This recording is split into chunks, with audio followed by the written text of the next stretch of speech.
Welcome to the Ops Shop Mailbag, where we take your burning questions and things I find on the internet and give you the Ops Shop answer.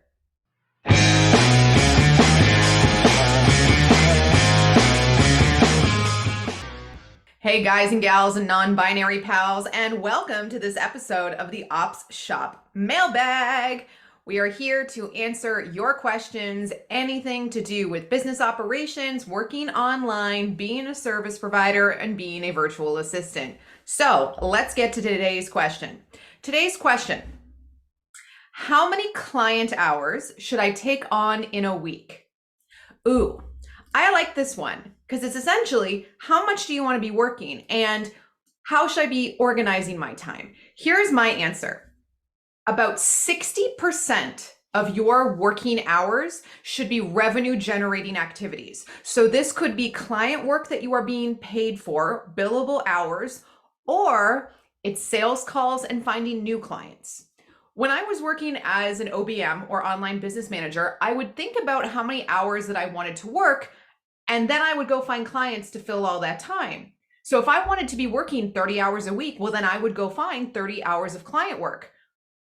This is that moment in horror movies when the audience is screaming at the screen to don't do that, because they can see the bad thing coming. That's essentially what happened to me.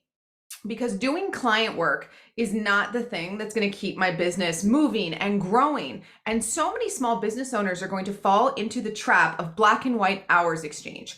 It comes from our corporate understanding of work. The idea that we're technically not getting paid for non-billable hours makes us feel like we can't make time for anything but client work. But client work isn't the only thing you have to do in your business. What about marketing, sales, administration, being a boss? When does that fit in? Because if you do what I did and say, I want to work 30 hours a week, and then you go find 30 hours of client work, you're always going to end up working more than that because you have to do administrative work and you have to do your invoices and update your QuickBooks and also create social media content for your own platforms. And all of a sudden that 30 hours has ballooned into 50 and you get burnt out and go, how the heck did I get here? So over the years, I've developed a little bit of a ratio that I aim for in terms of what am I doing in an average week. So with this ratio, it gives me enough time to allow my business to grow and move.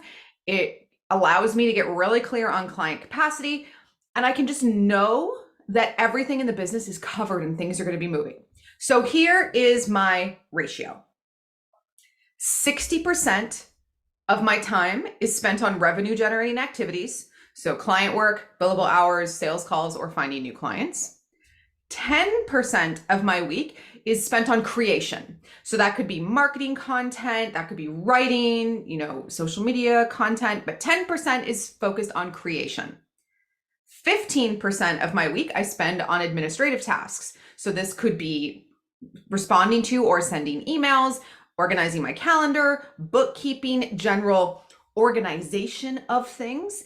And then 15% of every week I spend on growth. So this could be personal development. It could be strategizing, like what is the 30,000 foot view of my business? It could be looking at numbers to make decisions about my next quarter's plans. So that is my ideal ratio. So what does this mean for you? So let's take this example. If you are a service provider and you want to work 20 hours a week, you don't want a full-time thing, this is a good side hustle for you or something you're just starting out with, and you want to aim for 20 hours a week.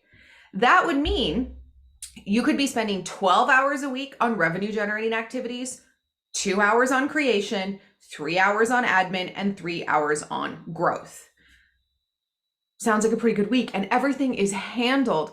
But if you want to work 40 hours a week, or what we know to be kind of like a traditional corporate work week, 40 hours a week means 24 hours on revenue generating activities, 4 hours on creation, and 6 each on admin or growth. Because remember, especially if you are a client-focused business, you're not just there to provide a service, you're there to run a business. So while it might feel counterintuitive to have non-billable hours as a part of your weekly planning, the reality is your business time is a part of your week. So adjust your client hours and fees accordingly to make sure you're hitting the numbers that you need to hit. So going back to this original question of how many client hours should I take on per week?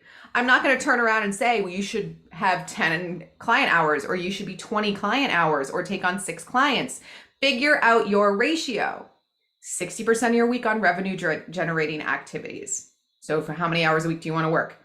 If it's 20, cool. Then that means you're going to do 12 hours of client work or filling that client workspace. If it's 40 hours, that's 24 hours of activity.